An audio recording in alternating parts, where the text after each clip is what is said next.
Joining me now for our political panel, pollster and Never Back Down data director Chris Wilson. Also joining me, Democratic strategist and HEG president Fred Hicks. Gentlemen, good morning to both of you. So much to go through right now. Chris, I want to start with you. Your reaction to what you heard from Chris Christie. He's targeting New Hampshire. He believes that he has a strong chance of winning New Hampshire. What do you say? Well, it's interesting to hear he kind of gave up on Iowa there, but I do think his comments about Governor DeSantis were off the mark. I mean, DeSantis has had one of the strongest weeks. He was able to illustrate and demonstrate his leadership in the aftermath and cleanup of the hurricane that hit there.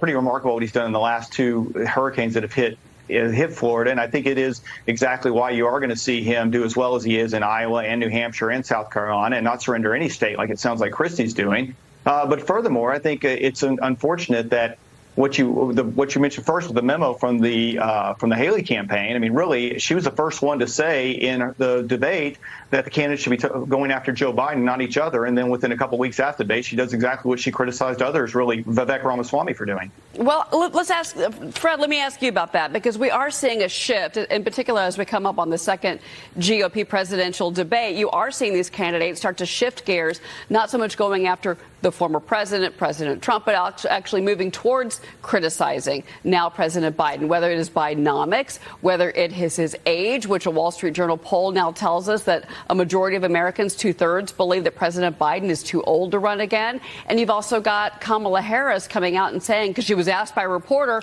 I'm ready to step in if I need to be president. These are going to be troublesome spots for the Biden campaign. Yeah, you know, this is a very interesting time. Labor Day marks the start of the campaign season, as we are now just about 3 months away from Iowa. And it marks a natural point when candidates need to look at how they can position themselves. President Trump's poll numbers are solid, so it doesn't really matter right now who's going to kind of compete for that space.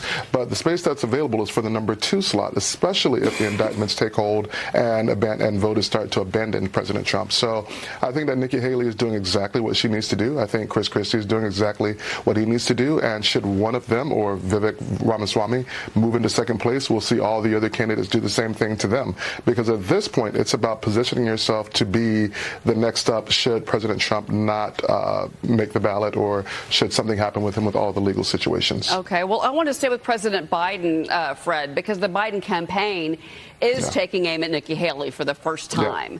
And so you've got this campaign spokesperson that told Fox News Digital that Haley's education platform is just a retread of the same extreme policy points the other Republican candidates are echoing, reminding Americans just how out of touch 2024 Republicans are.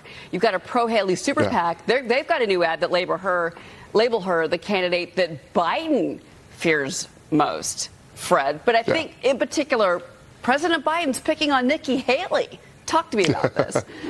For sure. So I think Biden 2024 is taking a page from Obama 2012, which was that you're not going to wait until the Republican primary is settled to start attacking potential opponents. As someone starts making a move in the polls, you should go ahead and take aim at them. And the Biden campaign has that luxury because he does not have real opposition in the Democratic primary.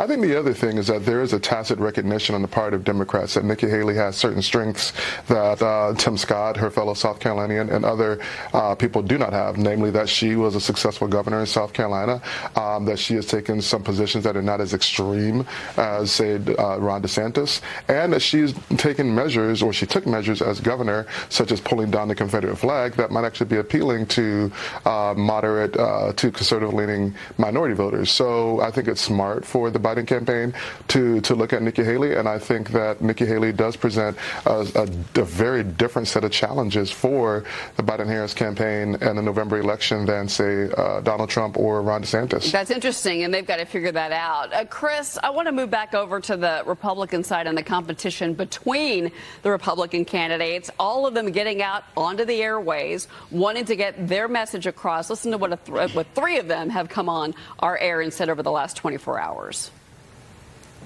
In 2016, Donald Trump never led in one national poll in the general election until election night. And the reason for that is because we don't elect presidents nationally. We elect presidents state by state by state. Whether it's the former president or whether it's Vivek, who I think parrots a great amount of his ideas, and others in this race, I think there's a real conflict of visions here. Look, when Donald Trump ran for president of the United States in 2016, he promised to govern as a conservative. And many people saw his selection of me as his running mate as an affirmation of that. I'm not speaking through a political filter. Take the filter off. I'm going to be doing the same thing on the second debate stage as well. I think that's good for our country. I think it's healthy when our party has vigorous debate on both domestic and foreign policy. Chris, size this up. How are they performing, in your opinion? Well, there's a lot to take in there. I think, first of all, I'd agree with Chris Christie. The problem with Trump is he does not lead in any state. And in fact, he's got about 60% of Republicans who currently are voting against him. And so I do think this ultimately becomes a two-man race between him and Ron DeSantis. It's not a question of if, it's just a question of when.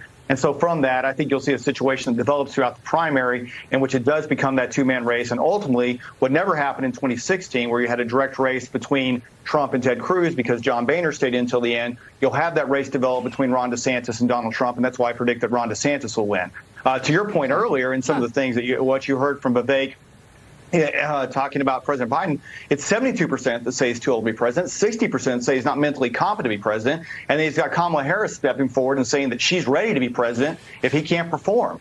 And I think from that standpoint, really the Biden campaign is kind of feckless at this point. Who knows who they're going to come out and attack? The next one could be against somebody not even in the race. He could attack somebody from the 1980 campaign. So it's from a standpoint of where we're going forward, I do think it's a two-man race between Trump and DeSantis. I ultimately, like I said, not surprisingly, think DeSantis will win. I think it is a very nice contrast between the record that Ron DeSantis' successful record. You mentioned education earlier, where Florida is the top in the nation in education because of what he's been able to accomplish there. And whenever that's put up against the Biden record, it's really no choice between the two. Ron DeSantis comes out on top. Okay, well, tell you what, Fred, if what Chris is saying came true and it was DeSantis versus President Biden, I think that's a very dangerous proposition for Joe Biden. There's an age gap. You know, Ron DeSantis is much younger. He's got a younger family. Many Americans are saying they want new blood in this race. So I think the thing about Ron DeSantis is that he has positioned himself to the right of Donald Trump. And America rejected Donald Trump in 2020. And here in Georgia, Georgia rejected Donald Trump in 2022 with his candidates. And so I think that for the Biden campaign, you have to feel very comfortable if someone is running to the right of Donald Trump is the Republican nominee. And I applaud Chris for going hard for his candidate. But his candidate right now is struggling to raise money to make it to that point. So if Ron DeSantis could fund his campaign, it might be a two-person race. But right now, he's struggling to even get to January. Mm-hmm. Yeah, well, again, and to your point, Chris, you do, of course, have the DeSantis name behind you on your screen today. But again, this is what makes it fascinating, is that, with the next debate coming, Chris, final word, is that we're going to get to hear another round of these candidates talking about the issues and letting people decide. People are just now tuning in to what's really happening on the GOP side. Chris, final thoughts. That's right, Cheryl. Well, I'll point out that Ron DeSantis raised $400,000 his first day back on the trail after leaving the campaign trail to deal with the state of Florida. Okay. I would say in terms of moving forward, every survey out showed that Ron DeSantis won the first debate. I expect nothing less than the second debate. Okay. Well, we shall see. It's coming up. Chris Wilson, Fred Hicks. Gentlemen, thank you so much for being here.